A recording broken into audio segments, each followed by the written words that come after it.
Después de esa exitosa jornada de ayer, de verdad que nos complace tenerlos nuevamente reunidos en este auditorio en el marco del tercer Congreso sobre Política Educativa en América Latina, Pedagogías Latinoamericanas, Invenciones y Legados. De ese cierre espectacular que nos tuvo la Banda Sinfónica de Sabaneta y bueno, todo el marco que teníamos ayer, un preámbulo especial para el desarrollo de estas actividades. A ustedes agradecerles por su puntualidad y por el hecho de apegarse a la agenda que está marcada en cada una de la programación que tienen ustedes.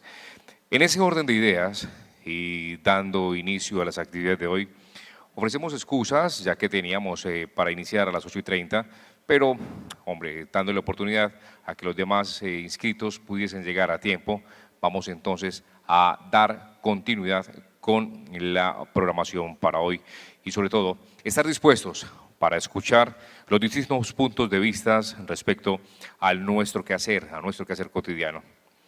La primera ponencia del día de hoy, Pedagogías de la Igualdad en tiempos turbulentos.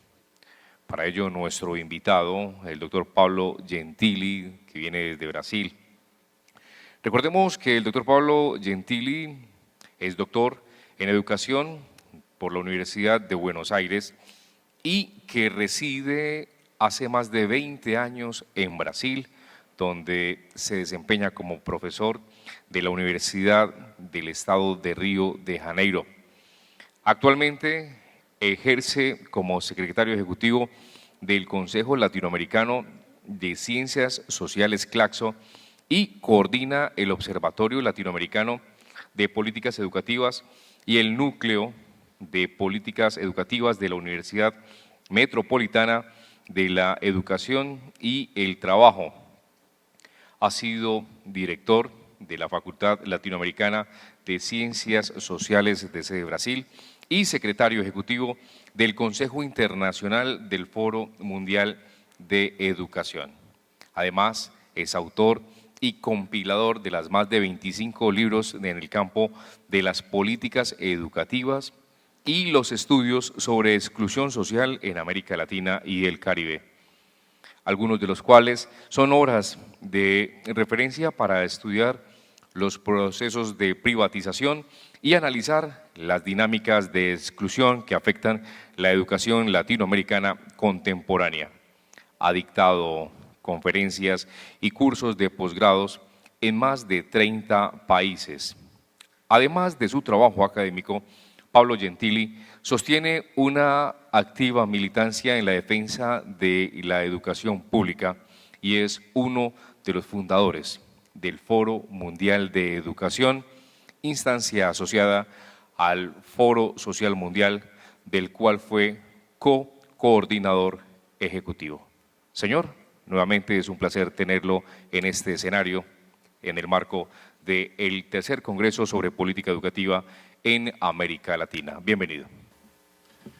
Buenos días a todas, a todos una vez más. Muchísimas gracias nuevamente por la oportunidad de estar en este tercer Congreso Internacional de Política Educativa en América Latina, estar aquí en Sabaneta, compartir con ustedes este momento tan rico, tan gratificante de aprendizajes y de, como decía ayer Rodrigo, momento de diálogo, de saberes y de intercambios diversos que son siempre la base de buenas prácticas y de nuevas oportunidades. En esto que trataré que sea el tema central de mi intervención, que es la perspectiva de poder pensar los desafíos de una adecuación democrática en los tiempos turbulentos que nos tocan vivir. El tema de la conferencia es los desafíos de las pedagogías de la igualdad, pero para poder referirme primero a ellas o a los diferentes enfoques o aproximaciones a partir de las cuales es necesario o es posible pensar pedagogías de la igualdad, es interesante conocer las bases sobre las cuales se han edificado y particularmente se edifican hoy o se construyen hoy las pedagogías de la exclusión que tienden a atacar o degradar el sentido de la escuela pública y que fragilizan de forma muy significativa, de manera muy profunda, las bases sobre las cuales se debería estructurar ese derecho fundamental, productor de derechos en nuestras sociedades y en cualquier sociedad democrática, que es el derecho a la educación. Hoy, la idea misma de derecho a la educación y el sentido mismo de la escuela pública están siendo sometidos a un permanente ataque, cuestionamiento a sus actores principales, nuestros jóvenes, nuestros niños y niñas, y fundamentalmente los docentes y las docentes, a un fuego cruzado de ataques que sistemáticamente los colocan en el medio de todo diagnóstico que se haga acerca de las razones de por qué nuestras sociedades funcionan como funcionan. Y en general, cuando se trata de definir cómo funcionan nuestras sociedades, se dice que nuestras sociedades funcionan mal, que en nuestras sociedades falta aquello, falta esto, falta lo otro, son frágiles por tal o cual razón. Hay violencia, hay crisis económica, hay faltas de perspectivas de desarrollo, hay faltas de perspectivas de no solo de desarrollo económico y productivo, sino también faltas de perspectivas de desarrollo humano. Nuestras sociedades tienen corrupción, nuestras sociedades están dominadas por grupos delictivos, están dominadas por el imperio de la droga, están fragilizadas por sistemas democráticos que no consiguen alcanzar las expectativas que tienen las personas acerca de las oportunidades y posibilidades que debería abrir la democracia en sociedades que evolucionan y progresan, creando más y mejor bienestar para todas, para todos. Ayer la ex ministra de Educación nos mostraba esas cifras o esos datos espeluznantes de la cantidad de personas que inclusive dicen preferir un régimen dictatorial si lo que pueden ganar es felicidad, estabilidad, porque lo que se ve en este mundo turbulento es que lo que faltan son matrices o referencias de seguridad, de estabilidad, de bienestar. Y cuando se dice todo esto, la primera razón, la primera causa, el primer argumento que permite explicar por qué todo esto ocurre es porque la educación no está funcionando como debería funcionar. Y el contrafáctico argumento que se utiliza es que si funcionara bien, nada de esto ocurriría. ¿Sí? Esto, como ya lo hemos dicho en otras oportunidades, nos hace sentir a los educadores por un lado mal y por otro lado bastante bien. Por un lado nos humilla y por otro lado nos reconforta. Porque si bien por un lado somos los culpables de todo lo malo que existe en nuestras sociedades, todo aquello que no se puede hacer es culpa de que ha fracasado la educación, también, como les decía, el argumento contrafáctico es que si los docentes o las docentes hiciéramos todo lo que deberíamos hacer, la sociedad se salvaría. Por lo tanto, si bien ocupamos hoy el lugar de los villanos de la historia, si hiciéramos bien nuestro trabajo, podríamos ser los salvadores. Y a nosotros muchas veces nos gusta jugar este papel de salvadores de la patria, porque es parte del mandato sobre el cual nos hemos formado y al cual nos han de alguna manera convencido cuando entramos a la educación, porque todos entramos a la educación pensando que efectivamente la educación es el campo que ha sido creado y destinado para salvar a nuestras sociedades. Sí. El problema es que, claro, cuando ya tenemos 30, 40 años de ejercicio de la docencia y la sociedad no se ha salvado y la educación ha funcionado, según dicen, cada vez peor, terminamos siendo nosotros responsables de estos 40 años de fracasos. Pero los que entran son depositarios de nuevo de un mandato salvador y redentor. Les decía también ayer una cuestión que es interesante y de alguna manera perturbadora. Perturbador dije y me perturba el relojito porque estaba en 1 hora y 20 y ahora tengo 55 minutos. O me cambiaron el relojito o ya hablé 25 minutos. O estoy muerto y ya estoy imaginando que todo esto está ocurriendo. Pero cambió el reloj, ¿no? Qué suerte. Porque empecé y dije, tengo 1 hora y 20, voy a poder torturarlos sin ningún tipo de contemplación, pero se ve que alguien se dio cuenta y ya modificó el programita. Bueno, ahora me olvidé qué estaba diciendo. Sí, que perturbador era el reloj y qué más.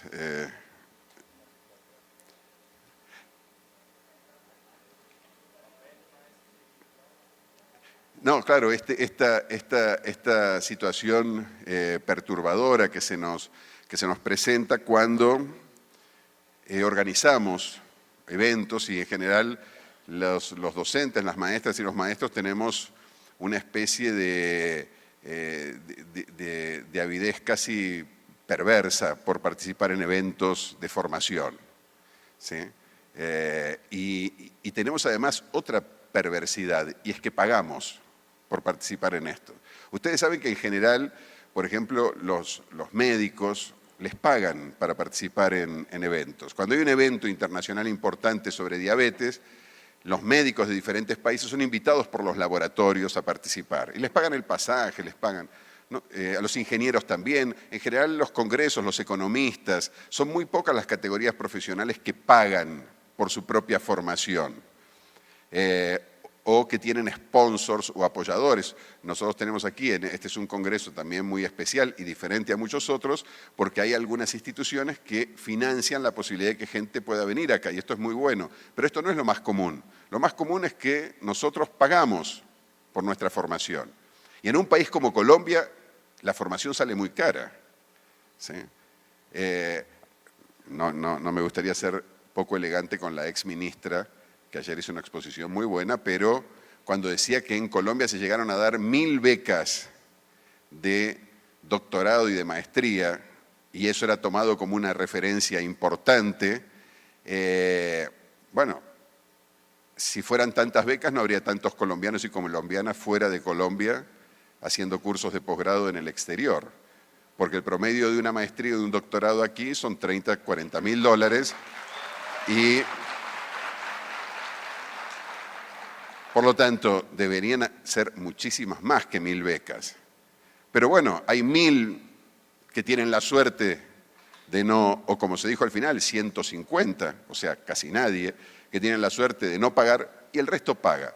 Pero lo que voy no es a que pagamos, es que además de que pagamos por asistir a algo que en general es un ejercicio de degradación de aquello que hacemos y no de exaltación. Buena parte de las intervenciones acerca de lo que ocurre en la educación, en los congresos sobre educación, en general hablan mal de la educación y mal de los docentes. Dicen lo mal que trabajamos, dicen lo que nos falta hacer, nos muestran buenas prácticas y en general realidades que están muy distantes de la nuestra. Ayer también lo veíamos. Los coreanos son siempre mucho más inteligentes que nosotros. Los finlandeses parecen haberse avivado mucho más rápido que cualquiera de nosotros de la importancia de la educación. Y los noruegos también, y los suecos, y ni que hablar de los japoneses. Pero en general los colombianos, los uruguayos, los argentinos, los brasileños son medio lelos, son poco lerdos, y no se han dado cuenta de que si hacían algunas cosas, por ejemplo las que han hecho los coreanos, los finlandeses y los noruegos, esto sería un verdadero paraíso, ¿sí? Y ahí estamos nosotros siempre escuchándonos a nosotros mismos hablar mal de nosotros mismos, ¿sí? Creo que esto es, sin lugar a dudas, un gran problema, porque nos pone sistemáticamente en un escenario en el cual es muy difícil poder hacer una de las cuestiones fundamentales que es necesario hacer o tener para poder trabajar bien y mejor en cualquier espacio profesional, que es la autoestima profesional. Es el autorreconocimiento del valor que tiene el ejercicio y la dignidad de una profesión, cualquier profesión. Si un médico saliera a trabajar todos los días pensando que lo que va a hacer es matar gente, seguramente lo que haría en su primera consulta es cometer un error. Si un arquitecto saliera pensando que lo que va a hacer es una casa que no le va a gustar a nadie, si un electricista saliera pensando que lo primero que va a hacer en su trabajo diario es hacer que alguien se electrocute y muera, seguramente trabajará peor. Si nosotros, trabajadoras y trabajadores de la educación, cada vez que salimos de casa pensando que la escuela no es un buen lugar, que nos falta un montón de cosas para ser mejores, ¿sí? Quizás, y esto se repite sin solución de continuidad durante años y años, quizás lo que vamos a estar horadando en ese ejercicio cotidiano de repetición de una promesa que nunca se cumple es nuestra autoestima, nuestra valoración personal como profesionales. Y seguramente le transmitiremos esto a las nuevas generaciones y muy probablemente también se lo transmitiremos a nuestros alumnos. Por eso tenemos que conocer muy bien cómo funcionan estas pedagogías de la desigualdad que han tenido como uno de sus objetivos centrales atacar la dignidad del ejercicio de la profesión docente y atacar aquello que es el horizonte sobre el que debería estar iluminando el trabajo cotidiano de todas nosotras y de todos nosotros, que es la posibilidad de construir un derecho que en nuestras sociedades va a abrir, va a crear, va a sentar las bases de nuevos e importantísimos derechos para hacer de las nuestras sociedades más justas y democráticas. Yo le voy a mencionar 4 cuestiones que creo que nos atacan de manera muy directa. 3 son las que en general discutimos, o yo he tratado de discutir durante mucho tiempo. Y una primera, que es la que al menos yo le he dedicado poquísima atención y en los últimos meses o en los últimos 2 años al menos, me ha parecido que era quizás uno de los temas centrales que dentro del campo académico y dentro del propio trabajo de la educación en las escuelas le prestamos menos atención a pesar de ser quizás el más evidente. Yo creo que el rechazo y la crítica a la escuela pública se construye, en primer lugar y fundamentalmente en nuestros países, en el plano de la sensibilidad, no en el plano de la razón y de la argumentación. El plano de la sensibilidad es fundamental, como saben todas ustedes o todos ustedes que son docentes. El sentimiento.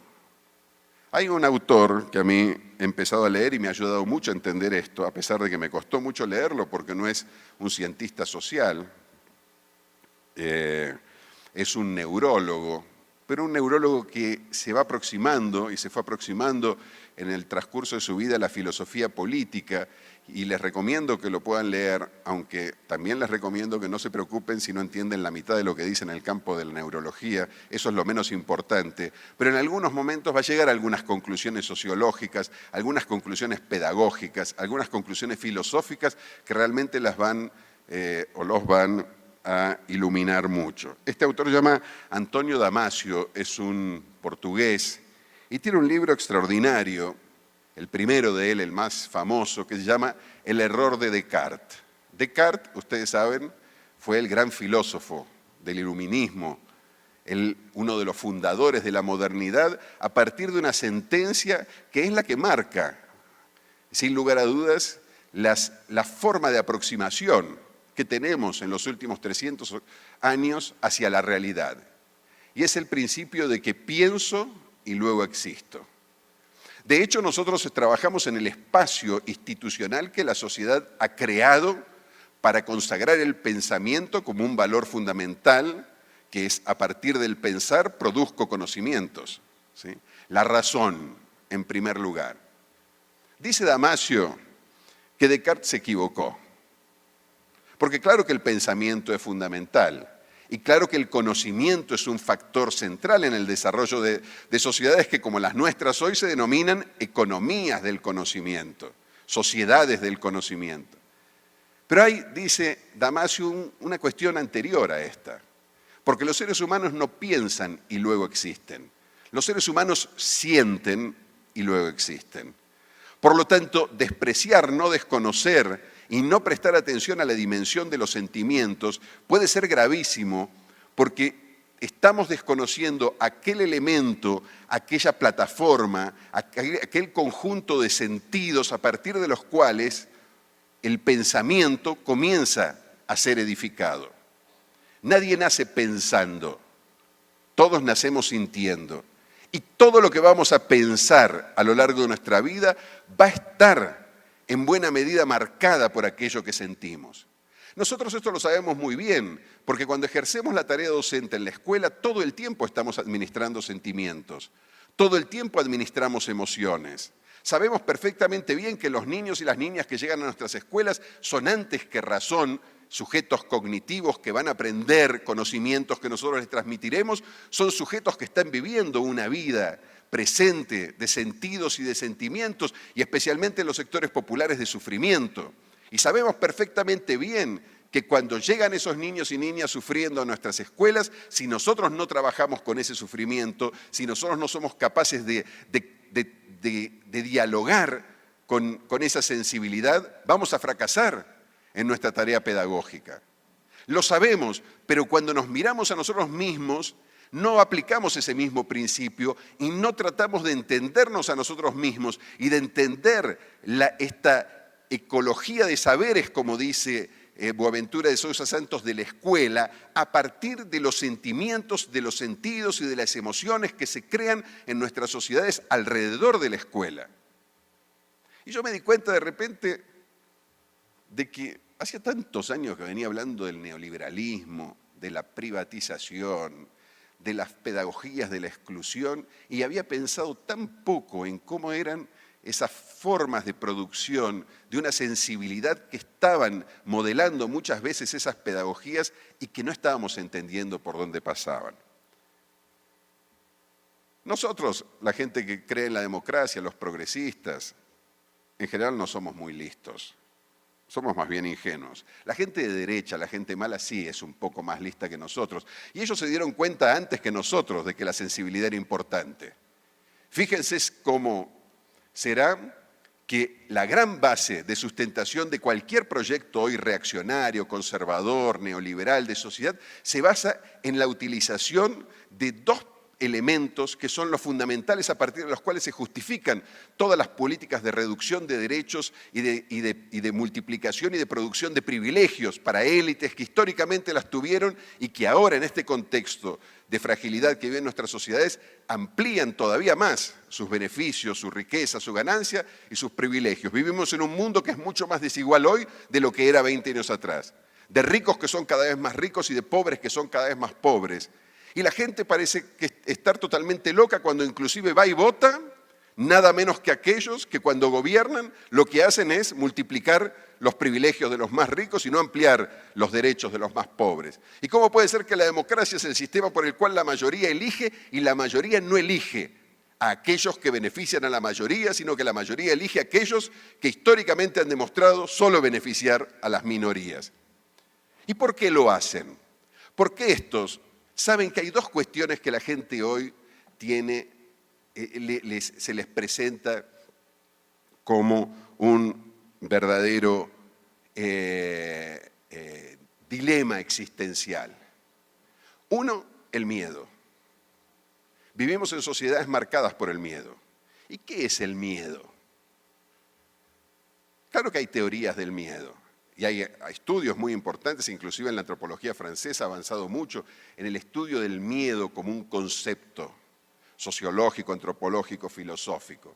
Pero el miedo no es un concepto, el miedo es una sensación.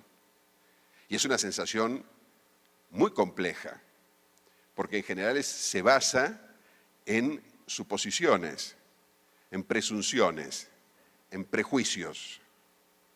El miedo inclusive es el menos racional de todos los sentimientos.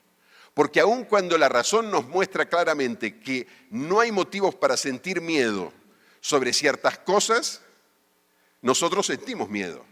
Fíjense ustedes ahora lo que está pasando con el tema de las migraciones en América Latina. ¿Quiénes son los invasores que ahora están por toda América Latina, colonizando América Latina y metiéndose para ser como una verdadera plaga, contaminando nuestras naciones? Los venezolanos. Y ahí están, y llegan aquí, nos invaden Colombia los venezolanos, invaden Brasil los venezolanos, invaden Ecuador los venezolanos, invaden Uruguay los venezolanos, invaden Argentina. Nosotros somos sociedades que hemos expulsado históricamente. Uruguay llegó a tener más gente fuera de Uruguay que dentro de Uruguay. Había más uruguayos en el exterior o casi los mismos que los que vivían en Uruguay. Entonces, señores, cualquier uruguayo que me venga a hablar del peligro que significa que alguien viva en su país y siendo extranjero debería como mínimo tener la humildad de saber que eso ocurrió con muchísimos uruguayos a los cuales ni siquiera nos acordamos el nombre ni sabemos en dónde están. También Colombia. Cualquier bar hoy de la ciudad de Buenos Aires está atendido por un chico colombiano o una chica colombiana. Decenas, centenas, miles, estudian, trabajan, se buscan la vida. No son un peligro. Son amables, son simpáticos, son productivos. Tienen siempre una buena conversación y una buena disposición al diálogo y a la posibilidad de aprender muchísimas cosas, que antes uno con un camarero, una camarera en general no tenía muchas posibilidades de establecer un diálogo, y ahora sí. Nos atiende uno como nosotros, e inclusive uno que tiene una educación, una formación mucho mejor que la nuestra. No son un peligro. Y hay muchísimos más colombianos fuera de Colombia que venezolanos en Colombia. Pero el miedo es a los venezolanos. Y hay muchísimos más brasileños en Estados Unidos, clandestinamente, que venezolanos en la frontera entre Venezuela y Brasil. Pero el miedo, porque el miedo se asocia a otro sentimiento profundamente desestructurador de los vínculos de solidaridad, de cooperación, de convivencia entre los seres humanos, que es el odio. A todo lo que le tengo miedo en general termino odiándolo. Le tengo miedo al diferente, le tengo el miedo al que tiene otra sexualidad, lo odio. Le tengo el miedo al que tiene otro color, porque es peligroso. Fíjense ustedes, ¿qué base racional hay para el racismo? Absolutamente ninguna. Todos los datos nos muestran que son mucho más peligrosos los blancos que los negros. Todos los desastres en las sociedades, en el mundo, los han cometido seres humanos blancos. Michael Moore, que es un gran director norteamericano, lo dice de una forma muy simpática y muy provocativa. Dice que va caminando a la noche por Nueva York y cuando ve un blanco, cruza la calle. Porque tiene miedo de que ese blanco tire una bomba atómica. Los blancos tiraron bombas atómicas. Mate miles de personas. Los blancos son los que matan miles de personas. O descubre un arma química capaz de exterminar un pueblo entero. En definitiva, ¿qué es? Robar una billetera en comparación a esto. Pero los peligrosos son los negros. Y si son los negros los peligrosos, si son las negras las peligrosas, entonces los odiamos. Aunque no haya absolutamente ninguna otra razón que no sea el prejuicio para esto. Y la derecha se aprovecha de estos dos sentimientos, odio y miedo, y hace todas sus estrategias, inclusive electorales, basándose en esto, utilizando el miedo, utilizando el odio. El miedo y el odio generan una profunda inseguridad, porque el miedo y el odio lo que hacen es que desconfiemos del que tenemos al lado. Yo llegué a vivir a Brasil hace 25 años. No había absolutamente ninguna reja en los edificios en los que yo fui a vivir y vivo en la misma zona hace 25 años. Hoy, el único edificio que no tiene una reja en la puerta es el mío. Porque hay un gran debate entre los del cual yo no participo, por supuesto, pero bueno, la gente que vive en mi edificio discute sobre si para las viejitas que viven en el edificio es más peligroso no tener una reja en la puerta, porque si no es mejor entrar directo más rápido o entrar más lento. No es que no haya un miedo hacia la inseguridad, ¿sí? Y en todas las puertas hay una persona de seguridad 24 horas y en muchas de ellas personas armadas, ¿sí? Hay un problema de inseguridad en nuestras sociedades, sin lugar a dudas que lo hay. Pero una de las posibilidades que podrían tener mejor nuestros barrios para cuidarse a sí mismos es juntarse los vecinos, no separarse. Pero hacemos exactamente lo contrario, nos aislamos. Yo pongo rejas en mi edificio y me separo del otro edificio, por lo cual fragmento las posibilidades de defensa ante cualquier peligro que pueda existir y que existen sin lugar a dudas peligros en nuestras grandes ciudades. Pero la opción que nosotros utilizamos, y esto es lo que genera el miedo, es la inseguridad y la desconfianza al otro, porque no sé quién está al lado. Y no solo transformo mi edificio en una cárcel, sino que yo mismo, en mi propio departamento, lo encierro con 4 o 5 cerraduras porque desconfío del que el que tengo enfrente. La desconfianza va fragmentando, va pulverizando los vínculos humanos fundamentales a partir de los cuales se pueden construir sociedades más humanas. Como decía ayer Monedero, los seres humanos no somos Nunca hemos crecido o avanzado, la humanidad nunca avanzó gracias al individualismo exacerbado. La humanidad ha conseguido avanzar gracias a la cooperación. Todo lo bueno que tenemos en el mundo y que sirve para algo, que no sea para destruir a otros seres humanos, fue producto de un gran proceso de cooperación. Y dice Monedero, el primero de ellos, el lenguaje. ¿Sí? Yo soy construido por el lenguaje y el lenguaje no es otra cosa que una construcción social que se va produciendo, tornando más complejo. Y nosotros lo vamos tornando más complejo y nos vamos haciendo gracias al lenguaje. Pero no hay lenguaje sin el otro. Y lo decíamos también ayer en esa música sensacional de Tonolec, que una canción es solo una canción cuando otro puede escucharla. No hay canciones que se canten y nadie las escucha. Eso no sería una canción. Para que haya una canción hay alguien que tiene que estar del otro lado escuchándolo y diciendo que eso sí es una canción. Es como el amor. ¿Qué hay cosa más extraordinaria para estructurar una sociedad de seres humanos dignos, buenos, felices que el amor? Y no es el amor propio, es el amor hacia el otro, es el amor con el otro. Lo que me hace una persona amada es que alguien me ama, no que yo la amo. ¿Qué puede ser el amor visto desde una sola perspectiva? Pero el odio, el miedo y la inseguridad también interfieren en esas relaciones amorosas, interfieren en esas relaciones humanas y van también modelando nuestro lenguaje, porque es a partir de nuestro lenguaje que ejercemos las primeras formas de discriminación, de segregación, de estigmatización, de expulsión. Y esto es importantísimo para la escuela, porque en una sociedad que está modelada por el miedo, por el odio y por la inseguridad, lo primero que sin lugar a dudas pasa a estar bajo sospecha es la institución que se creó o que creamos en la democracia para construir lo contrario, el sentido de lo común, el sentido de la colectividad, el sentido de la confianza. ¿Cómo va a haber educación en un lugar en donde se juntan 20, 30 o 40 niños y niñas con una profesora o un profesor y desconfían unos de los otros? La base de la educación es la confianza. La base de la educación es el amor. No el amor mitologizado que nos dicen que nosotros amamos a nuestros niños, a nuestros alumnos como si fueran nuestros hijos. No los amamos como si fueran nuestros hijos, los amamos como si fueran seres humanos. A nuestros hijos también los amamos, pero los amamos como hijos, porque además de seres humanos son hijos nuestros. Pero yo no quiero a mis alumnos porque son hijos. Los quiero porque en ellos se proyecta el futuro de una sociedad mejor. Y estoy junto con ellos, como decía Adolfo Pérez Esquivel ayer, educándome yo también. Por eso los respeto, porque ellos me están educando a mí cuando yo los trato de educar a ellos. Ahora, lo primero que en este sentido nos permite entender este ataque feroz contra la institución pública de la educación es que justamente es en la educación en donde nosotros podemos desestructurar las bases a partir de las cuales los poderosos fundan su poder, que es el miedo y el odio.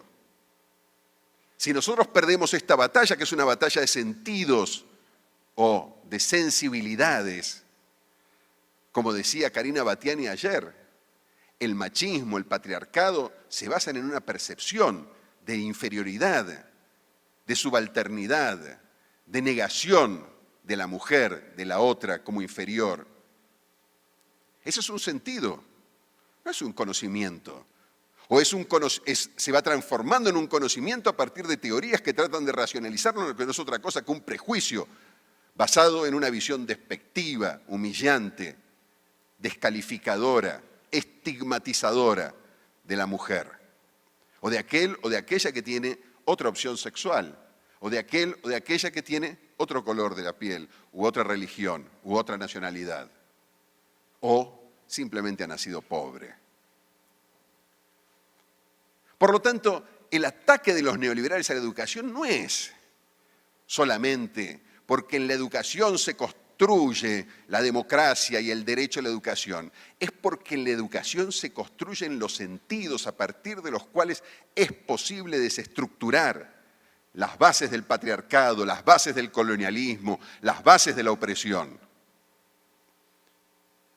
Y creo que de esta manera también nosotros tenemos que ser capaces de entender que si nosotros no damos y no intervenimos activamente en esta batalla de las sensibilidades, estamos perdiendo buena parte del poder que tenemos. Porque ¿qué hacemos nosotros? Aún sabiendo que la sensibilidad es un elemento fundamental en nuestro trabajo cotidiano, mucho más que en cualquier otro trabajo, cuando nosotros queremos encontrar las salidas a la crisis de la educación, la racionalizamos. ¿Y racionalizar qué significa? Pensamos que es un problema de currículum. Y ahí vienen los salvadores curriculares del mundo, a decirnos cuál es el buen camino redentor hacia el conocimiento salvador. O nos evaluamos. ¿Qué hay acto más racional y más burdamente racional que evaluar? Ayer la ministra me citaba Pisa, y yo odio Pisa. Monedero odia a Adorno, y yo tengo un problema con Pisa. Fíjense qué verdadera tontería que es Pisa. Y sin embargo todo el mundo lo cita. Digo, en la educación citamos tonterías todo el tiempo, no habría por qué sorprenderse de esto, pero... O por lo menos citamos lo que está de moda. Y Pisa se puso de moda. Ahora, hay que ser un verdadero genio para poner de moda verdadera estupidez. ¿Cómo es posible que los que trabajamos en la educación supongamos que es posible aplicar una misma prueba en 3 campos de conocimiento, ciencias, matemática y lengua, a 100 países diferentes del mundo, a jóvenes de 15 años de diferentes países del mundo, y en función del resultado que tengan en esa prueba, hacer un ranking y en función del ranking decir cómo funciona la educación de cada país? Por supuesto, de la de Colombia allá abajo, la de Argentina allá abajo, la de Brasil allá abajo, y la de Corea allá arriba, y la de Shanghái. ¡Opa! Shanghái. Y ahí vamos nosotros. Si Shanghái está arriba, tenemos que ver qué pasa en Shanghái, porque tenemos que hacer acá lo que hacen los de Shanghái.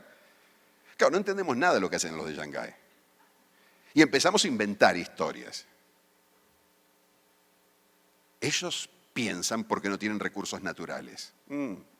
¿Será?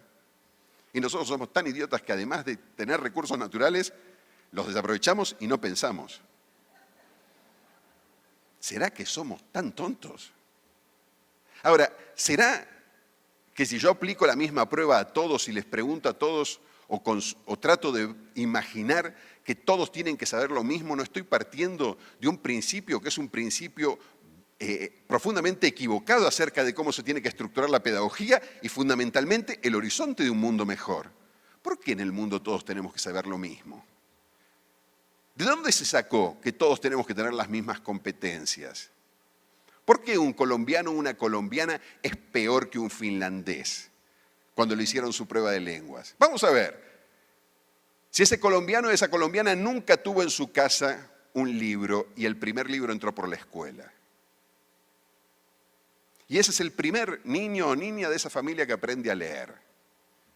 Yo lo puedo poner en el mismo conjunto de comparativo de sujetos que hace décadas y décadas tienen su casa poblada de libros. De repente, aunque se haya sacado una nota mucho peor, ese colombiano ha sido capaz de representar un ideal, una posibilidad, un imaginario, una sensibilidad diferente, nueva a esa familia, una perspectiva. Ese niño y esa niña es el horizonte, es la confianza, la autoestima, la posibilidad de que se puede leer y de que la lectura es un derecho humano fundamental. ¿Le tengo que dar 10? No, 0. 0,1. Sabe el 10% de lo que sabe un finlandés. ¿Y qué cazzo me importa? Es mucho mejor, porque ahí se está multiplicando un derecho. Donde hay una necesidad hay un derecho, decía Evita. Y eso es fundamental. Porque ahí donde había una necesidad no había un libro, ahora hay un libro. ¿Por qué no le pongo puntos a eso? ¿Por qué no le pongo puntos a esa maestra? A la maestra que consiguió hacer que el libro llegue por primera vez a la casa de una familia. Yo determino a partir de este momento que en Colombia todas las maestras que han hecho que por primera vez un niño de una familia que no sabía leer sepan leer, tiene 100 puntos arriba en la prueba PISA del año que viene. Punto. ¿Por qué? Porque se me canta, porque tengo ganas. ¿Y por qué se creen que ustedes se definen los criterios de PISA? Por la misma razón. Porque así lo definen un conjunto de tecnócratas de una organización que se llama Organización para la Cooperación del Desarrollo Económico en el Mundo, donde todos nuestros países quieren entrar y encima pagar para que se evalúen, entre otras cosas, a nuestros alumnos. ¿Y quién definió lo que se hace en esa prueba? El que hizo la prueba. No hubo una consulta popular. Nadie le preguntó a los maestros y maestras de Colombia, tampoco a los de Shanghái, cómo querían ser evaluados o qué estaba pasando en sus escuelas para poder evaluar. Y ustedes saben que inclusive dentro de su propia sala de clase no tienen condiciones de evaluar a todos igual.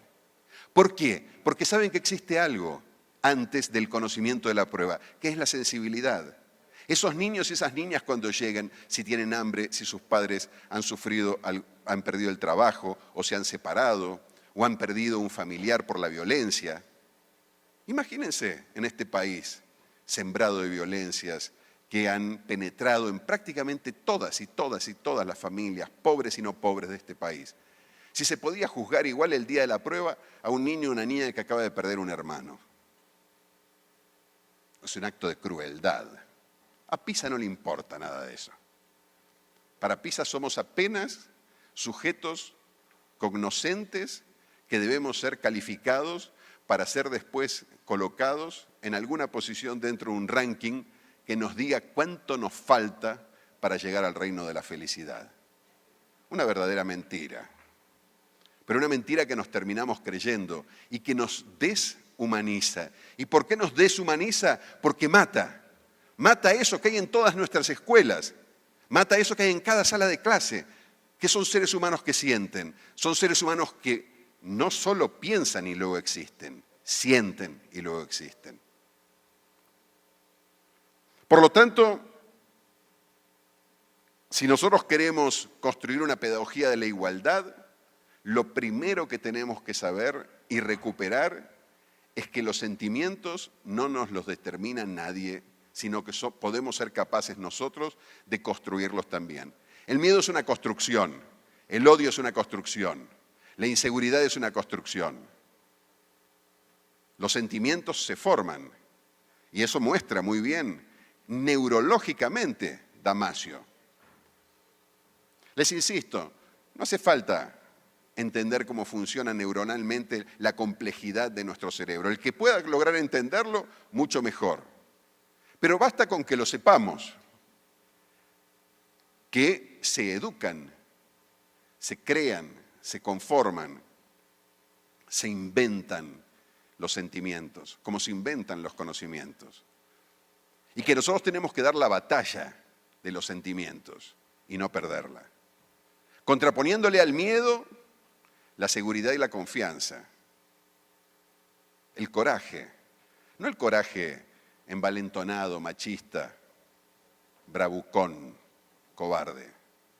El coraje, que es el coraje que tienen todas las maestras y los maestros cuando todos los días, a pesar de todo lo que dicen de ellos y de ellas, salen a trabajar en las escuelas. Lo tenemos, valoricémoslo. No vayamos más a ningún congreso en el que se diga que lo que nos falta es coraje, porque lo que sobra en nuestras escuelas es coraje. Lo que nos falta es capacidad de reconocerlo y de sentirnos que es a partir de ese coraje que podemos transformar la educación. Y que cuando nos quieren transformar en cobardes, cuando nos quieren generar inseguridad, lo que nos están queriendo matar es ese valor que tenemos. La segunda cuestión que me parece fundamental, ayer lo decía Karina, cuando decía, ¿qué es lo que aprendiste en la escuela? ¿Qué capacidad te dio la escuela? Me aproveché del poder que me dieron ayer de coordinar la mesa para que dijeran algunas palabras que tenía absoluta seguridad que me iban a servir para decir hoy también. Resistir, decía Karina. ¿Qué capacidad? La capacidad de la resistencia. La capacidad de la resistencia, claro que se basa en conocimientos. Si Karina aprendió lo que es el patriarcado, aprendió lo que son las bases estructurales cognitivas del machismo, pero antes que eso se indignó. Nadie resiste si no se indigna. Y la indignación ante la injusticia es un valor, es un sentimiento. Nos nace, como dice Damasio, en la piel. No nace acá. Es lo que nos genera, ¿sí?, esta imposibilidad de aceptar que podemos vivir en un mundo donde se discrimine y se maltrate a las mujeres por el solo hecho de ser mujeres. Y cuando uno se indigna necesita saber, porque solo la indignación a flor de piel no sirve cuando estamos en la educación, y para eso sirve la escuela, para transformar la indignación en conocimiento, para ayudarnos a transformar ese sentimiento en una razón. Pero no perdamos la indignación. El miedo lo que nos hace es fragmentarnos. La indignación lo que hace es unirnos. Porque cuando nos indignamos sabemos que tenemos que luchar contra algo. Y solo podemos luchar cuando nos unimos, porque somos más fuertes. Y eso es lo que quieren hacer contra nosotros, desunirnos. También decía Ana la patria. Claro que Ana no decía la patria por los símbolos nacionalistas de la patria. Es una referencia, es un sentido. Hay una cosa muy bonita que se dice en la Argentina en los últimos años, que la patria es el otro. Y esto es muy lindo, ¿por qué? Porque la patria no son solamente los símbolos patrios. Claro que tenemos el himno. Ayer, si no me equivoco, yo pensé que era uno solo, pero ayer cantaron 3. Como nadie se sentaba, digo, qué largo que es el himno colombiano. Al final me avispé, porque tan tonto no soy, de que si se hablaba de Sabaneta no podía ser el himno colombiano hacer referencia a Sabaneta solamente, entonces debía ser el himno local. Pero eso es fundamental, creo que sí, la bandera es fundamental. Los símbolos patrios, nuestros héroes son fundamentales. Pero la patria no es eso, como decía Pérez Esquivel, la paz no es la ausencia de guerra. Y la patria no son solo los héroes de la patria ni los símbolos patrios. La patria es el otro, es la otra, es el que tengo al lado.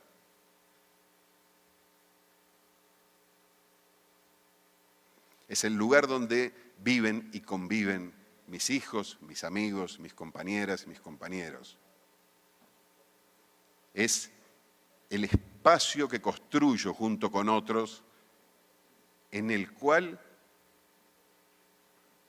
no solo quiero vivir, sino que quiero que vivan otros. La patria es el otro que está al lado mío, pero son los que vendrán. Es el porvenir. Claro, esto es un sentimiento también. Y es un sentimiento que tengo que llenar de conocimientos. Porque si la patria es el otro, tengo que poder entender por qué siempre me han puesto a los otros como la expresión antagónica de la patria. Porque no solo la patria son los otros que viven dentro de mi país, la patria pueden ser los otros que están fuera de las fronteras de mi país. Cuando se construyó América Latina como un espacio soberano y libre, independiente, así lo pensaban nuestros héroes de la patria. Esta idea de una patria grande, unida. Por lo tanto, la patria es el otro no es el fundamento del nacionalismo. La patria es el otro es el fundamento del internacionalismo. Es lo que me lleva o debería llevar a indignarme cuando esos países más desarrollados del mundo, con las mejores notas en PISA, se han vuelto totalmente indiferentes a tener sus costas llenas de muertos que vienen de África. El Mediterráneo transformado en un gran cementerio.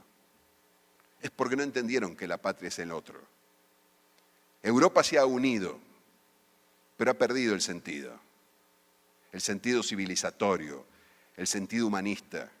Si la patria es el otro, la patria es el que llega, y si llega muerto, yo soy responsable también. No puedo permitirlo. Porque los que llegan inclusive Europa, son los que huyen de la miseria, de la guerra, que muchas veces esos otros que viven en Europa han creado. No solo soy responsable porque llegan a mis playas, soy responsable porque las causas que generaron esa enorme masa de movilidad humana que existe hoy en el mundo también la generaron los países más ricos, no solo los más pobres por sus errores o su impericia o su falta de inteligencia. Podríamos hacer un inventario de sentidos y de sentimientos, pero lo que quiero decirles nada más, o llamarles la atención, es en la enorme responsabilidad que tenemos nosotros para poder llevar adelante la batalla de los sentimientos en la escuela. Ahí está el maldito que manipula. Tenía 15 minutos, me puso 22 segundos.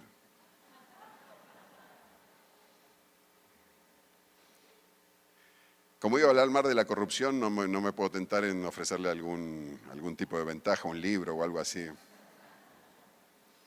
O uno de los sándwiches, el sándwich que me va a tocar ahora a la salida, para que me dé más tiempo. Me dio más tiempo, o lo mismo. Bueno, no me acuerdo, pero por lo menos ya tengo 20 minutos. Gracias. Volví a decir una tontería y me olvidé de lo que estaba diciendo. Un inventario de sentimientos y de sentidos podríamos hacer. Háganlos, hagan el esfuerzo ustedes de poder ver qué es lo que está antes de lo que sé, qué es lo que me lleva a pensar lo que pienso. Y se encontrarán con un universo extremadamente complejo de sentimientos. Es eso lo que hay que trabajar en la escuela. Porque es eso lo que nos va a permitir también, no para hacer un grupo terapéutico en la escuela, para nada, sino simplemente para entender desde dónde o a partir de dónde tenemos que construir esta pedagogía de la igualdad.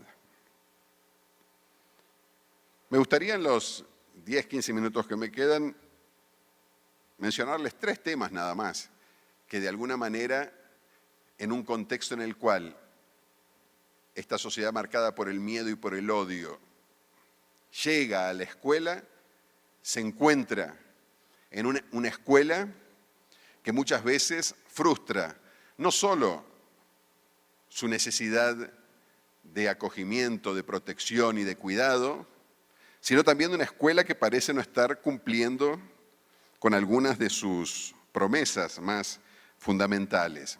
Porque esto también, aunque ya pasamos a un plano más político, es fundamental para entender cómo se estructuran las políticas, las pedagogías de la exclusión y contra lo que debemos luchar si queremos construir pedagogías de la igualdad.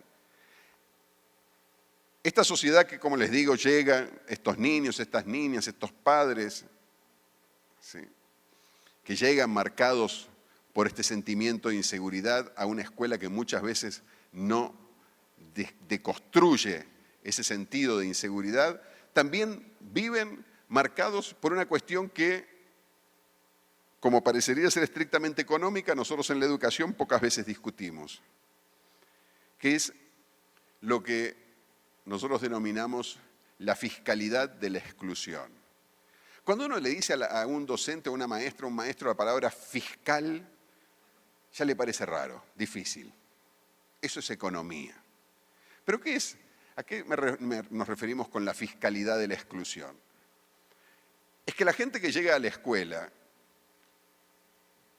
llega muchas veces marcada por 2 cuestiones. Una, si es una escuela pública, que a esa escuela la mantiene el gobierno. Y 2, que como la mantiene el gobierno, seguramente no funciona bien. El crecimiento de la educación privada en América Latina en buena medida también se sustenta en la suposición de que si yo pago algo por algo, tengo derecho a reclamar. Pero por otro lado, la gente lo que no siempre entiende es que el Estado financia nuestras escuelas en un contexto fiscal que es el de todos, absolutamente todos los países de América Latina, incluidos Colombia, marcado o formateado para producir desigualdad.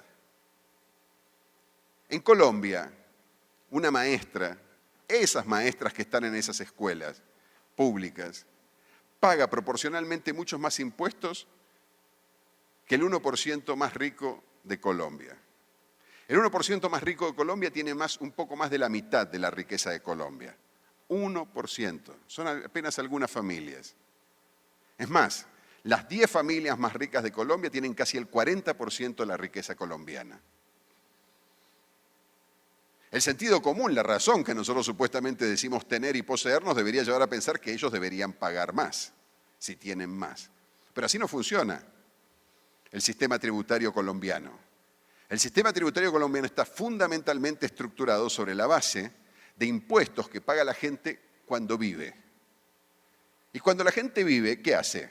Come, camina, compra cosas y trabaja, y cuida a sus hijos. Y cuando le queda un poco de tiempo va al cine, o se va de vacaciones, cada vez menos. Cuando uno hace cualquiera de esas cosas, lo que hace es gastar dinero. Y cuando gasta dinero en cualquiera de esas cosas, lo que hace es pagar impuestos. Impuestos que están incluidos en las cosas que compramos o en las cosas que gastamos. ¿Sí? Eso es lo que hace que a lo largo de la vida, una maestra colombiana va a pagar 7.000 veces más impuestos que cualquiera de los miembros de las 10 familias más ricas colombianas. ¿Y por qué? Porque cuando una maestra colombiana compra un litro de leche, paga el mismo impuesto que el 1% más rico de Colombia. Y es más, de su sueldo le sacan impuestos, le retienen un valor, que pocas veces o casi nunca se transforma en beneficios, que al menos los más pobres pueden ver traducidos en servicios públicos de calidad, buenas carreteras, buenos servicios públicos de transporte, buenas escuelas, buenos hospitales, buen sistema de protección y de seguridad pública o ciudadana. Muy por el contrario, pagamos y pagamos y pagamos y no nos dan nada. Pero justamente, fíjense ustedes que esta fiscalidad de la exclusión tiene una gran trampa. Y es que los únicos que reclaman por los impuestos son los ricos. En Colombia no aparecen las maestras en los diarios o en los periódicos diciendo no puede ser que yo pague 7.000 veces más impuestos que cualquier miembro de las 10 familias más ricas colombianas que tienen el 40% de la riqueza colombiana. Esto es injusto. Lo que aparece es un empresario que dice que es muy caro producir en Colombia porque tiene que pagar muchos impuestos y no paga muchos impuestos. Los que pagan impuestos son los trabajadores de su empresa, proporcionalmente mucho más que él. Las maestras de las escuelas de sus hijos, los médicos de los hospitales donde se atienden, de las clínicas donde se atienden. Los ricos en América Latina pagan cada vez menos. Y si nosotros no empezamos a aprender cómo funciona el sistema tributario y fiscal de nuestros países, no podemos entender por qué nuestras escuelas funcionan como funcionan y por qué en Colombia hay solamente 1.000 becas para gente que hace maestrías y doctorados. Porque hay poca plata. Y hay poca plata porque la plata sale de cuando ustedes van y compran la leche o del dinero que le sacan a ustedes cuando trabajan. Impuestos a las fortunas, casi nulos. Impuestos a las herencias, casi nulos. Impuestos a la propiedad, casi nulos. Fíjense qué curioso Brasil, ¿no?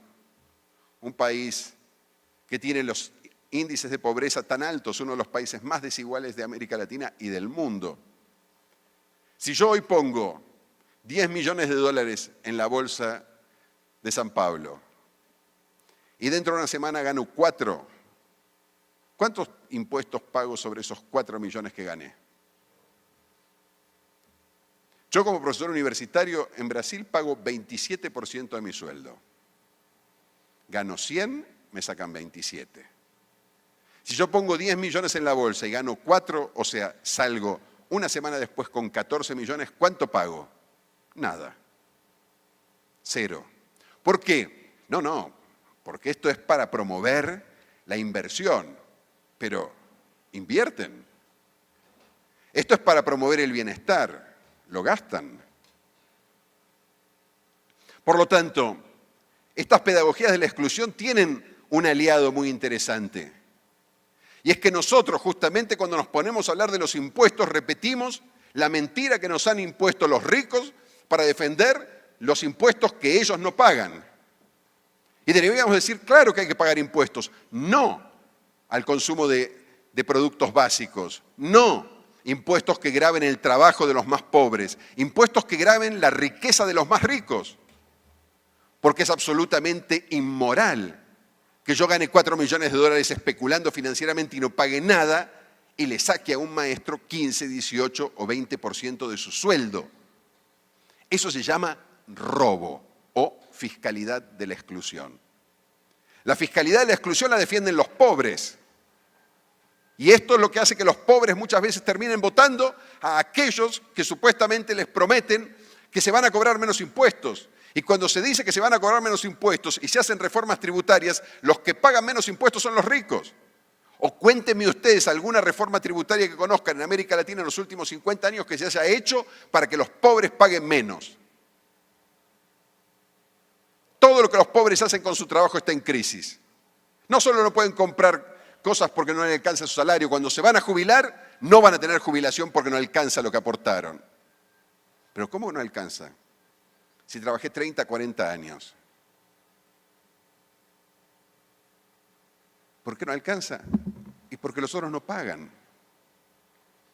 Porque cualquier fondo de pensiones no se puede sustentar solo con la plata de los más pobres. Se tiene que sustentar también con recursos tributarios de los más ricos. Y si ya que les gusta tanto PISA y miran tanto al sistema educativo de Corea, de Noruega, de Finlandia y de Suecia, ¿por qué no van allá y miran cómo funcionan sus sistemas tributarios? Porque los ricos en Noruega, en Suecia, en Finlandia pagan impuestos y acá no. Y pagan muchos impuestos. Y cuando un rico se muere, no le deja toda su fortuna al que viene atrás. Una parte le corresponde a la sociedad. Opa, pero eso es injusto, decimos nosotros. Yo lo que gané en mi vida me pertenece, depende. ¿La ministra no nos mostraba acaso quiénes eran los países más inteligentes y los menos inteligentes? Bueno, los países más inteligentes, los que más innovan, los que más invierten en educación, en ciencia y tecnología, no piensan así. Los países más inteligentes piensan que cuando te morís, con excepción de los Estados Unidos, que no ha tenido muchas evidencias de tener gobiernos inteligentes, especialmente un presidente inteligente en este momento, lo que hacen es que cuando uno se muere, tiene que devolverle a la sociedad en buena medida todo lo que acumuló a lo largo de su vida. Por eso una parte de esa herencia le corresponde a la sociedad. Acá no. Acá los ricos se mueren e inclusive tienen beneficios, porque las deudas de los que eran ricos y se murieron siendo ricos dejan de existir. Y les damos premios y les damos subsidios. Y así se reproduce sin solución de continuidad. Familias ricas con hijos ricos, que aunque sean poco listos, seguirán siendo ricos toda la vida. La tercera cuestión fundamental, si consideramos la de los sentimientos como primera, es que cuando nuestras sociedades marcadas por el miedo y la inseguridad, por el odio, llegan a la escuela, no llegan a un sistema, llegan a un fragmento de sistema. No hay en América Latina sistemas educativos. Hay un proceso de pulverización de la educación que hace que inclusive en municipios muy pequeños las escuelas funcionen muy diferentes según el barrio en el que están, la población que atienden, las oportunidades que tienen y naturalmente los recursos que reciben. Esta idea de pulverización del sistema escolar hace que también las opciones de las personas al elegir la mejor escuela para sus hijos o sus hijas también funcione con el mismo criterio pulverizado. Van a elegir las opciones, reproduciendo una lógica de profunda discriminación, porque los más ricos eligen mejor. ¿Y por qué eligen mejor? Porque tienen más dinero y porque se pueden mover. Los más pobres no. Ese sistema pulverizado termina siendo, en definitiva, un elemento coherente con esta imagen de no ver a la educación como un bien público y común, como un patrimonio común. Lo que se ven son escuelas. Nadie piensa que se va a educar en el sistema educativo colombiano. Todo el mundo piensa que se va a educar en tal escuela. La necesidad de reconstruir nuestros sistemas nacionales de educación es hoy fundamental. Y es contra esto que pelean los neoliberales, contra la idea misma de un sistema. No solo en el campo de la educación, también en el campo de la salud esto es así. Fíjense qué curioso. El presidente más moderno de América Latina, Mauricio Macri, acaba de cerrar el Ministerio de Salud. Dentro de poco van a cerrar el Ministerio de Educación seguramente. ¿Para qué? Si en definitiva no necesitamos ministerios de educación. Ya también Macri extinguió el Ministerio del Trabajo. El trabajo no es un elemento común que se regula, que se mira. El trabajo son los empleos. Y los empleos varían. Este modelo de fragmentación. Margaret Thatcher un día le preguntaron qué pensaba de la sociedad inglesa. Y dijo, la sociedad, si eso no existe. En definitiva, este sistema pulverizado que nosotros llamamos sistema educativo porque somos profesionales de la educación y de alguna manera tenemos que llamar a eso en donde trabajamos de alguna forma, ¿sí? No es visto como un sistema por absolutamente nadie en nuestras sociedades, ni siquiera por los que administran el sistema educativo.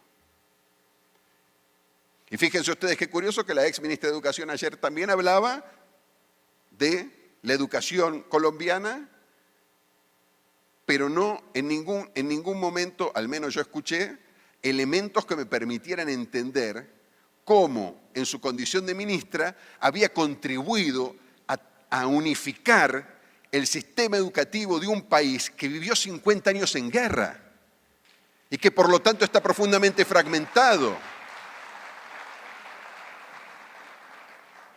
Si no reconstruimos un sistema nacional de educación, que no es un sistema nacionalista de educación, trabajamos sobre un espacio demasiado endeble,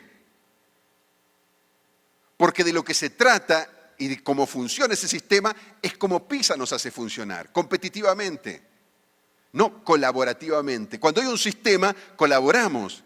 Yo quiero que la escuela de al lado mejore, porque mejora el sistema, y si mejora el sistema, mejoramos nosotros. Ahora no es así. Yo quiero ser mejor que el de la escuela de al lado. Quiero estar más protegido, quiero tener más beneficios. Tampoco hay un sistema universitario en un mundo de la educación superior cada vez más competitivo entre las instituciones. En definitiva, se ha fragmentado y pulverizado el sistema. Y cuando se pulveriza el sistema, el miedo, la inseguridad y todos los discursos que tienden a criminalizar el funcionamiento negativo de eso que nosotros queremos transformar en un sistema, pero en realidad no es otra cosa que un conglomerado de instituciones, se potencia, se vuelve más intenso. Y finalmente, la última cuestión, que no es la menos importante, es creo yo una de las más importantes, es que cuando la gente, uno de los principales indicadores, o por lo menos predictores del efecto negativo del miedo para una persona, en general es la incertidumbre, la precariedad. El no saber qué va a pasar con mi vida. Esto, naturalmente, se puede reconocer cuando uno sale a la calle a las 12 de la noche, en un barrio peligroso. No sé qué va a pasar, me pueden matar. Pero la gente no solo camina en la noche en zonas peligrosas. La gente, por ejemplo, sueña qué va a ser en el futuro. Y uno de los elementos más desestructuradores del miedo es pensar que en el futuro no voy a estar bien. Que mi vida será precaria. Zygmunt Bauman, ustedes lo deben conocer, tiene un libro muy importante, muy interesante sobre eso que se llama Vidas Precarias. ¿Sí? La precarización de la vida. A lo que más miedo le tenemos es a que mañana no tendremos, por ejemplo, un empleo. Y si no tengo un empleo, no tengo dinero. Y si no tengo dinero, no tengo derechos. Porque los derechos dependen del dinero que tenga para comprarlos. Y ahí aparece, de nuevo, Batman y Batichica, nosotros, los maestros y las maestras, para hacer la promesa salvadora. Encontrarás el empleo en la escuela. Nosotros vamos a formar a los trabajadores del futuro, en esa sociedad del conocimiento que tanto los necesita. Y ahí vamos nosotros, cargando en nuestra mochila un nuevo mandato: formar los trabajadores del futuro. Y la gente puede ser insegura, la gente puede odiar sin fundamento, pero tan tonta no es. Y se da cuenta que por detrás de esa promesa hay un poco de falsificación, no porque haya estudiado sociología del trabajo la gente, sino porque mira la realidad. Las chances hoy en América Latina de que los hijos de las familias más pobres tengan un ingreso superior a lo de sus padres no llega al 40%. O sea, solo 40% de los hijos e hijas de los más pobres van a tener un ingreso superior a sus padres. Pero 95% de ellos van a tener más educación que sus padres. Por lo tanto, si 95% de los niños y niñas pobres van a estar más educados que sus papás, pero solo 40% de ellos van a tener una renta, un ingreso superior a los padres, los primeros que se van a dar cuenta que la educación no genera ingresos son los padres. Y en el caso de las mujeres, mucho más. Fíjense ustedes, ¿quién es el sector de la sociedad que más se ha beneficiado, entre comillas, de la revolución democrática de la educación durante los últimos 30 años? Las mujeres. Eran las más discriminadas en el sistema educativo, desde la educación infantil hasta la universidad. Y hoy, prácticamente, los niveles de discriminación de género en el ingreso al sistema escolar casi no existen en América Latina. En ningún nivel. Y en algunos han mejorado tanto que hay más mujeres que hombres. ¿La discriminación de género ha desaparecido? No. Porque la diferencia salarial entre las mujeres y los hombres con diplomas universitarios es superior a la diferencia salarial entre las mujeres y los hombres con estudios primarios. Por lo tanto, las mujeres llegaron a la universidad, pero cuando salen de la universidad van al mercado de trabajo ganan menos. Y ganan menos cuanto más estudian. Por lo tanto, ¿de dónde salió esa teoría de que estudiando se progresa en la vida? Claro, si no estudiamos vamos a estar peor, de eso tenemos seguridad.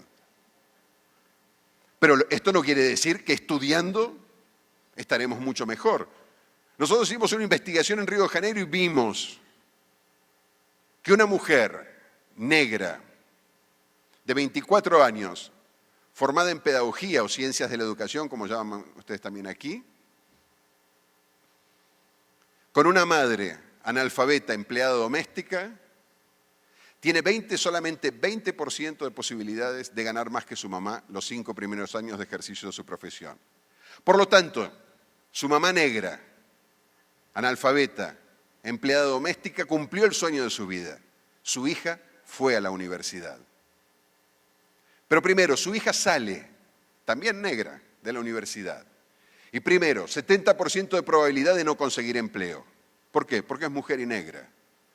Y cuando se va a contratar educadores y educadoras, al menos en los primeros momentos, valen más los hombres que las mujeres. Y más los hombres blancos que las mujeres blancas. Y más los hombres blancos que las mujeres negras. Y cuando vaya a trabajar va a ganar menos. Decía ayer Ana, muy bien, queremos paridad de género en las universidades no solo para tener la misma cantidad de alumnos y alumnas, sino también en los puestos de dirección y de comando. Porque en las 200 universidades más importantes de América Latina, menos del 15% tienen rectoras mujeres. Pero peor, el sistema de remuneración profesional en gran parte de los países de América Latina se basa en un proceso de reconocimiento de méritos académicos. Y los méritos académicos están vinculados a la productividad. Y la productividad está vinculado a dos cosas en el mundo académico contemporáneo. A la producción bibliográfica, lo que uno escribe, y a la participación en eventos o proyectos. Cuanto más internacionales, mejor. ¿Cuál es el momento en el que se producen los grandes cambios y transformaciones en la progresión profesional de los académicos? Entre los 35, esto se está estirando cada vez más hacia adelante, pero entre los 35 y 42, 45 años. Es el momento en general reproductivo de las mujeres intelectuales. Después de los 30 años deciden tener hijos. Y el problema que tienen las profesionales en el campo universitario es que el momento de la maternidad interrumpe las posibilidades de movilidad internacional y también torna mucho más compleja la posibilidad de mantener un ritmo de producción intelectual igual al que no tiene que tener las responsabilidades del cuidado del hogar, que en general son los hombres. Por lo tanto, lo que estamos viendo ahora es que en muchos países de América Latina hay más mujeres que hombres en las universidades, pero los concursos más competitivos docentes los ganan hombres. Porque, ¿qué pasa? Así como en PISA lo que se mide es lo que quiere la OCDE, en los concursos se mide lo que quieren los que determinan los concursos. Hijo no vale puntos. Nosotros en Claxo tenemos otra teoría. Hijo, 4 libros. Por cada hijo, 4 libros escritos. Voy a comparar un hombre y una mujer. Por cada hijo que tuvo la mujer, poneme 4 libros enfrente. Es una estupidez, ya lo sé. Ya me lo han dicho varias mujeres y compañeras. ¿Quién te dijo que criar un hijo es igual a 4 libros? Es más. Bueno, pongámosle 8 si quieren. Pero no importa, algo. Porque la nada significa negar que durante un periodo fundamental de la vida de esa mujer, el cuidado del hijo no valió nada. Y lo que hubieron son 2 sujetos productores de saberes y conocimientos, sentados en una computadora escribiendo y tomando la decisión de tomarse un avión cuando quieran para ir a otro país y dar una conferencia y moverse, dejando todo lo que tenían al lado. Cosa que para una mujer con 1, 2, 3 o 4 hijos se vuelve naturalmente mucho más complejo. Por lo tanto, nosotros en el lugar en donde más se denuncia el patriarcado y la discriminación de género, que es en las universidades, estamos teniendo diferenciales salariales porque están asociados a la productividad entre hombres y mujeres. En un estudio que se hizo en la Universidad de Chile recientemente, la diferencia salarial empezaba en los vicerrectores. Estaba el rector hombre y 4 vicerrectores, 2 mujeres, 2 hombres. Las 2 mujeres ganaban menos. Si empezamos así, desde la vicerrectoría, imaginen cuando llegamos a los niveles más bajos. Por lo tanto, la educación no es lo único que garantiza la posibilidad de superar las formas de discriminación, de desigualdad y de exclusión que se viven con relación a las remuneraciones. Y como les decía, la gente lo que tiene miedo es de no estar mejor económicamente en el futuro. Y cuando piensa que no va a estar mejor económicamente en el futuro, le echa la culpa a la educación, no le echa la culpa al patriarcado, no le echa la culpa al racismo, no le echa la culpa a la discriminación, no le echa la culpa a las formas que hacen cotidianamente dentro de las estructuras de poder de nuestras sociedades que se discrimina a algunas personas y se beneficien a otras personas. La culpa nuevamente es de la educación.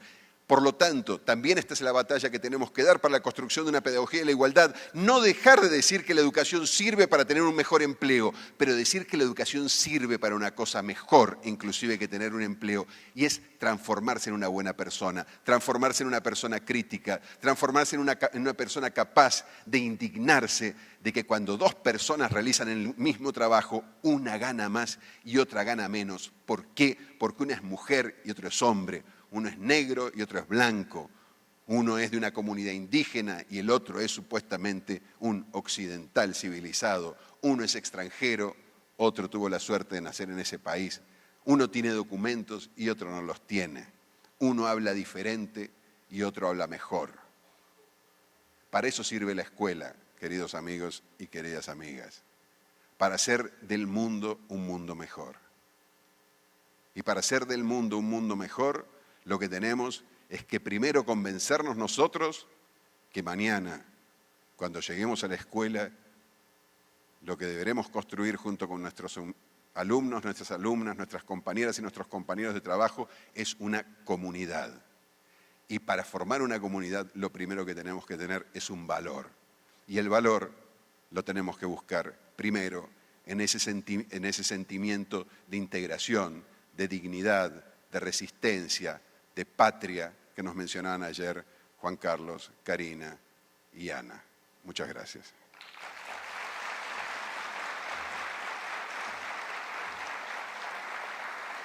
Pablo, tiene un espacio si quiere para unas 2 preguntas si lo desea. Bueno. ¿Sí? Ahí tiene su agüita para que se refresque.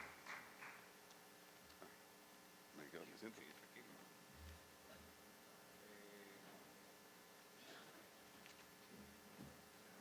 Muchas gracias a esta ponencia del doctor Pablo Gentile, secretario ejecutivo del Consejo Latinoamericano de Ciencias Sociales, CLACSO.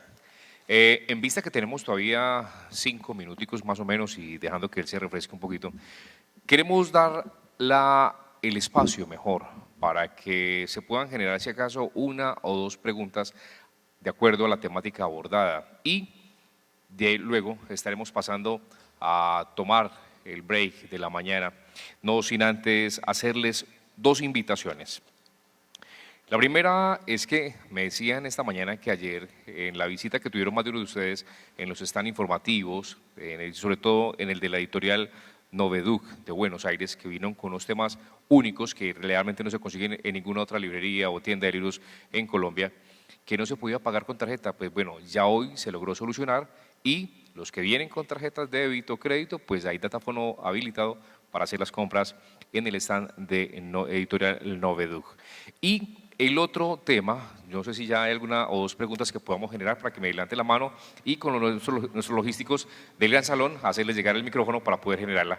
Mientras esto, una vez terminado el break, ojo, y ustedes el día de ayer y hoy se inscribieron para participar en las mesas de trabajo de acuerdo a 5 ejes temáticos que fueron propuestos para el día. Entonces, terminado el break, las personas que están inscritas para el eje temático 1 se van a dirigir al Salón Violetas, que queda en la parte de abajo de donde nos encontramos, en la parte del hotel. El eje temático 2, en el Gran Salón, ingresan nuevamente aquí donde estamos. El eje temático 3 se van a dirigir a la capilla. El eje temático 4 al Salón Cámbulos y el eje temático 5 al Salón Begonias. Todos estos están fuera del auditorio. Entonces, por favor, reiteramos, si alguien tiene preguntas o un aporte a hacer, tenemos ya uno en la mitad del salón y el otro compañero está en la mitad de allí. Son las 2 preguntas que tenemos generadas hasta el momento. Recordemos que el tiempo es de ustedes y de nuestros invitados. Por favor, por respeto, obviamente, le invitamos a que se ponga de pie para que todo el mundo los pueda conocer y enfocarlos también. Muchas gracias. ¿Su nombre, por favor? Ricardo Cerón. Don Ricardo, bienvenido. Del grupo de Confenalco. Primero, pues, darle gracias por todos los aportes que en términos generales no son nuevos, sino quiero felicitarlo por el coraje que tiene usted de decirle frente y sobre todo estar en un municipio donde se necesita mucho coraje para ser docente. Y me refiero a que no nos está diciendo nada nuevo, sino que es un sentir de todos, pero que precisamente ese miedo los mantiene en silencio, porque dice uno, qué mejor acto revolucionario que en vez de salir a una marcha a las calles, sea dentro del aula donde expongamos estos temas y comencemos a manejar dentro del aula toda esta situación. Mire que aquí desescolarizamos normalmente para fiestas, para las celebraciones. Pasó la fiesta de las flores y hubo mucha desescolarización. Para el mundial se organizaron en muchos colegios horarios especiales para poder ver los partidos. Y uno dice, ante un encuentro tan importante como esto, ¿cuántos municipios se atrevieron a desescolarizar para que los docentes estuviéramos aquí presentes? Me estoy refiriendo a que hay esas formas de control tan sutiles, como es la economía que está manejando ahorita la educación, donde todo se nos vuelve control. Y ese odio, ese temor, esa inseguridad es la mejor forma de controlar. Me remito también a Michael Moore cuando él dice eso, ¿no? En Estados Unidos, si algo han hecho es crear la inseguridad, ese temor hacia el otro, tanto que la segunda enmienda permite que el ciudadano norteamericano pueda comprar armas fácilmente. ¿Para qué? Protegerse del otro. Entonces, aquí me está diciendo el señor que la pregunta es, esa visión tan económica que tenemos en el mundo, que se cree que la economía es una ciencia, y se supone que la ciencia identifica dónde está fallando algo y lo corrige. Al comienzo nos hicieron creer que los ricos eran ricos porque el emperador, porque Dios decidió que fuera el emperador y nosotros sus súbditos. Pero cuando la religión y esas creencias no funcionaron, surgió la economía, que nos hace creer que los más competitivos tienen derecho a ser ricos y a tener el 40% del país, y los pobres, por no ser competitivos, no. Y en eso estamos. Yo quiero es que, en palabras suyas, en lo que siente, de su experiencia no como educador y no como esa persona que ha estado rodeada de educación, sino desde la vivencia como alumno,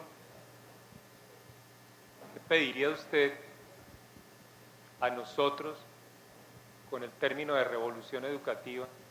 ¿Qué nos pediría usted a nosotros? No por decir que nos dé la solución, sino como usted ahí sentado como alumno pidiéndole a un docente. Gracias.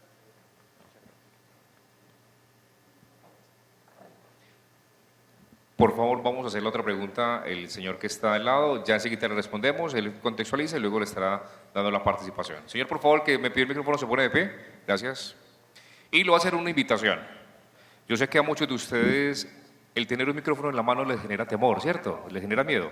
Vamos a acercarnos un poquitico el micrófono para poder que todos escuchen su planteamiento y lo que quieren generar. Gracias. Bueno, Fabio García, del municipio de San Pedro de los Milagros. Siempre me he hecho esta pregunta: ¿cuándo las universidades nos van a dictar las cátedras de perder el miedo? ¿Para qué estudié 2 licenciaturas, una maestría, y ahorita me voy jubilado y no dejé nada en la institución? Porque lo aprendí más en un foro y en un seminario que estuve que lo que me dan las universidades para seguir siempre en la misma educación retrógrada y atrasada.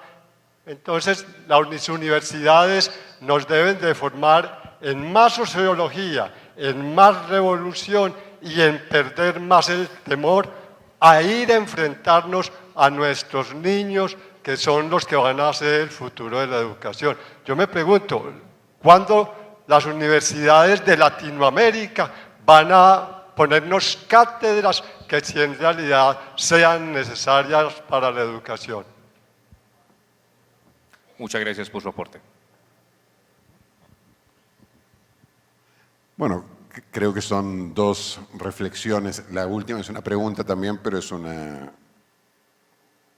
invitación a la reflexión, no tanto una pregunta que se pueda responder de manera concreta, cuándo, en qué fecha, sino que es una provocación a que creo justa, sin lugar a dudas, nuestras universidades hacen mucho para que perdamos el miedo y para ayudarnos a pensar y a comprender, entender, analizar mejor el mundo en que vivimos y también formar mejores educadoras y educadores, pero sin lugar a dudas también las universidades muchas veces pierden esa conexión con la vida real cuando piensan que su única función es entrenar profesionales. Nosotros decimos mucho eso en el trabajo que hacemos de debate político académico en Claxo. Formar un buen profesional no es solamente permitirle el acceso a los mejores conocimientos de su disciplina, sino también a ayudar a esos jóvenes a reflexionar, a pensar, a imaginar, a construir un horizonte profesional que los interpele como seres humanos y como personas que luchan, trabajan y se movilizan por un mundo más justo, más libre. No sirve solamente formar médicos capaces de utilizar las tecnologías más modernas de punta en el tratamiento de las enfermedades existentes, sino también médicos que tengan la sensibilidad de poder pensar la salud como un derecho. Si yo formo médicos y médicas que solamente saben y conocen lo más avanzado de la tecnología y no tienen la menor idea de cómo prevenir enfermedades, de cómo pensar que la salud es un problema social, fundamentalmente y no solamente biológico o degenerativo en función de criterios estrictamente médicos. Estoy formando ignorantes que ejercen la medicina. Y en buena medida esto se ve y lamentablemente se comprueba cuando uno observa que, por ejemplo, muchos países de América Latina tienen una tasa de médicos por millón de habitantes o por 100.000 habitantes muy semejante a algunos países del mundo más desarrollado con excelentes sistemas de salud. Y entonces dice, uno se pregunta cómo es posible que, por ejemplo, Brasil no tenga el problema de Brasil no sea la falta de médicos, porque Brasil tiene una proporción de médicos semejante a la de algunos países más desarrollados del mundo. Y sin embargo, cuando Brasil inició, durante la presidencia de Dilma Rousseff, un programa de salud pública para atender preventivamente los problemas de salud de la población más pobre, tuvo que traer médicos del exterior, de Cuba, de diferentes países de América Latina. Muchos médicos y muchas médicas colombianas fueron a trabajar a Brasil a este programa que llamó Más Médicos. Pero ¿cómo es posible que Brasil tenga tantos médicos y no tenga médicos en las áreas pobres?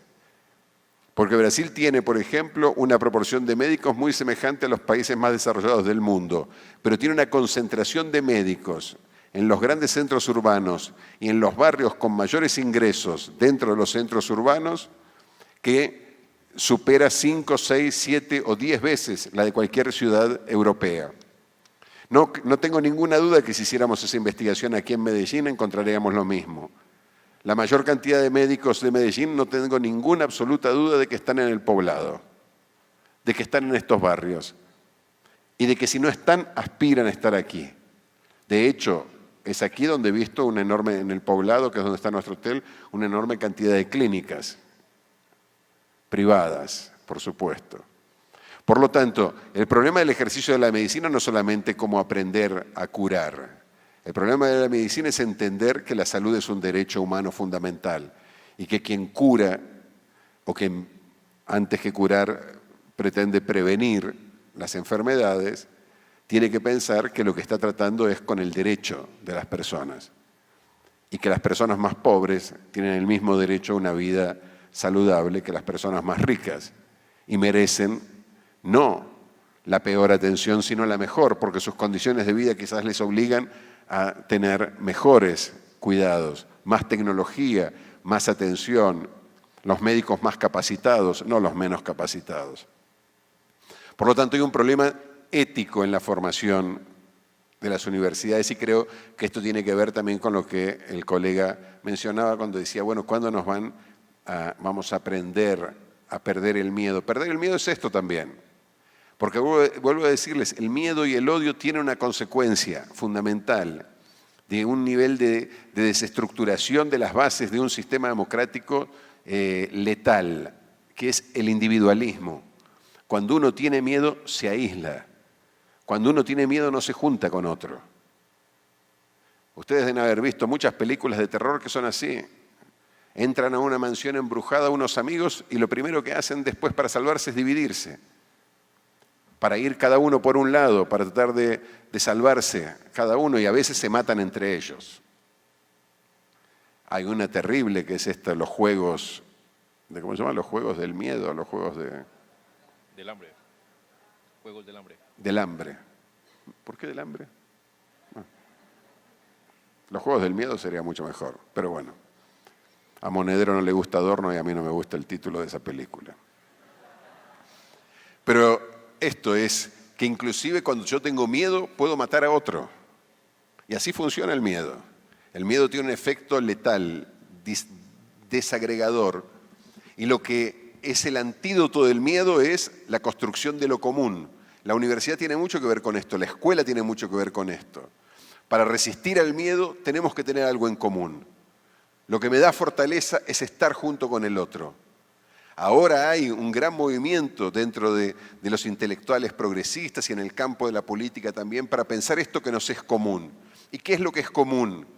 Lo que es común son nuestros bienes naturales, Lo que es común es nuestro patrimonio, lo que es común es nuestra memoria, pero también lo que es común es el trabajo que realizamos juntos.